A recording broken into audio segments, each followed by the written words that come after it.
Promise Mkwananzi akataura mashoko ekuti aiwa akava neopportunity yekuenda novhizita Jameson Timba. Ukamuzwa kuti aiwa ari muusungwa. Taona kuti aiwa vakomana opposition vane unity, aiwa vane mwoyo kunzwirana tsitsi, nekushanyirana nekukamfutana. Zadapinda mashoko abuda achitaurwa naPromise Mkwananzi achiti aiwa asvika situation yakamira sei uye ari sei. Loti subscribe like kuti na on the bell icon. Loti pinda paendo pake paPromise Mkwananzi anyora achiti I had the honor and the privilege to visit and speak to Honorable Jameson Timba.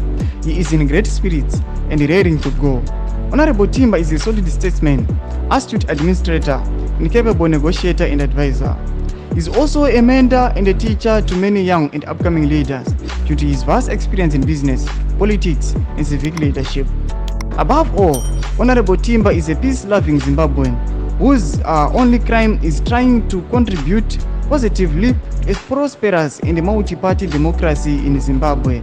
We continue to call for his release and that of the 78 others he was unjustly arrested with and who remain in political captivity. Ndo mashoko anataurwa panapa naPromise Mkwananzi achiti aiwa akanosvika Jameson Timba ari muspiriti yakanaka kwazvo. Anouya achimudescribe achiti aiwa he is a statesman, munhu anotoda kutoisa change munyika yeZimbabwe. Saka chimotudzai mafungiro enyu munoti kudii pamusoro penhau iyi yatinoona kuti aiwa vakomune opposition aiwa vane love, vane one love, vane unity. Pinai comment section medu, sauna subscribe, kulike, chinotina on the bell icon.